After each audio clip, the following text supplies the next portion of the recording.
All right, so picture this. Around the world, there's this frantic, high-stakes race going on. Nations are just pouring billions and billions of dollars into becoming the first to achieve quantum supremacy. It is a full-on sprint to build the most powerful computers ever imagined. But today, we're looking at a country that's taking a completely different path. And its strategy, well, it might just be quietly brilliant. And this quote right here, it just nails it. It perfectly captures the unique strategy we're going to unpack. While everyone else is sprinting, Chile is choosing to walk, deliberately, and with a really clear sense of direction. It's a fascinating counter-narrative to all the hype we see everywhere else. And, the contrast is just so stark. On one side, you've got the global race, and it's all about speed, billions of dollars, and hype.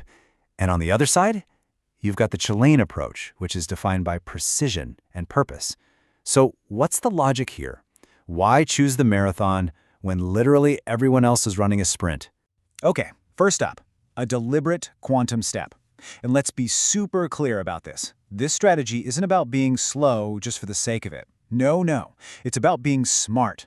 That brings us to Section 2, the foundations of Chilean science. So how can Chile even think about trying this thoughtful approach? Well, it's because they're not starting from zero, not even close.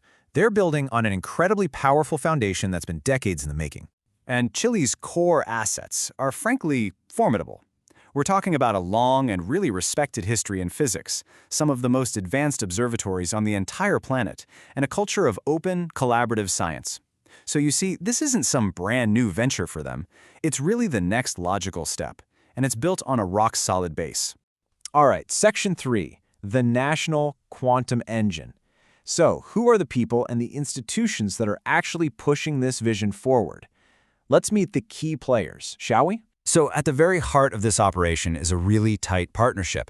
You've got the Ministry of Science providing that top-down government direction, and then you have these powerhouse academic institutions like the University of Chile leading the charge on research. And right there in the middle, kind of acting as the central hub for everything, is the National Center for Quantum Technologies, the CNCT, which was just founded last year in 2023. Now, this part is absolutely crucial. This isn't just about the technology, it's about the people. They know all about the global brain drain, so Chile launched this fellowship this year, 2024, specifically to fund PhDs and postdocs. They're creating really strong incentives for their brightest minds to stay and build their careers at home. The private sector is also starting to sit up and take notice, but again, they're doing it strategically. Interest is growing in areas where Chile is already a world leader. Think about mining and logistics, where quantum optimization could be a total game changer. And of course in fintech, where quantum encryption is becoming absolutely essential. Look, a nation of 19 million people can't compete with the massive budgets of global superpowers. It's just not going to happen. So a core part of Chile's strategy is smart collaboration. They are absolute masters of what you might call science diplomacy. And just take a look at this network they're building. They've got partnerships with some of the top quantum institutions in the world, from MIT in the US all the way to ETH, Zurich in Switzerland.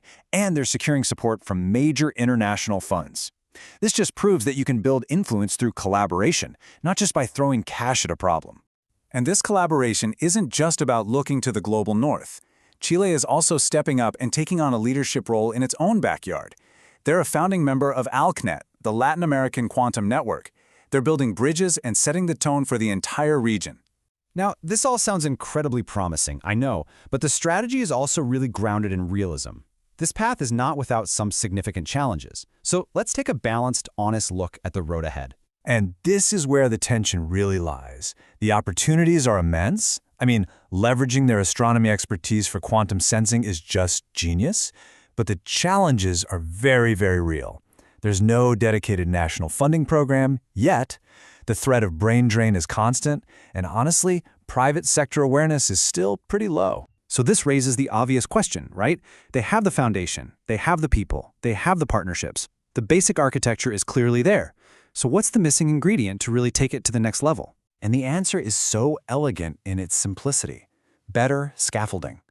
The foundation, as we've seen, is solid. What's needed now are the support structures around it. Things like more consistent funding, better integration with industry, and more robust policy frameworks. All right, let's bring this all together. With this deliberate strategy, what is Chile's ultimate goal in this incredibly crowded quantum world? What's the end game? Well, the roadmap for the next 3 to 5 years is all about execution.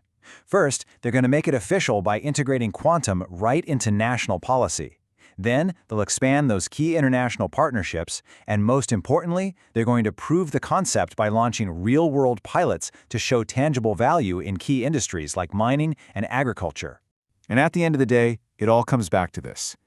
Chile's story isn't about chasing billion-dollar headlines or winning some kind of technological arms race.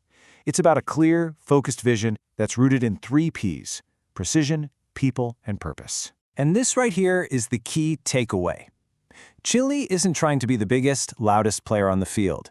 It's positioning itself to be a trusted node, a reliable, credible, essential partner in the global network, built on a reputation for quality science and ethical innovation. And so that leaves us with a final thought to chew on. In an age of just relentless technological hype and breakneck speed, could this quiet, deliberate, purpose-driven model actually be the blueprint for how other nations can responsibly develop the technologies of the future?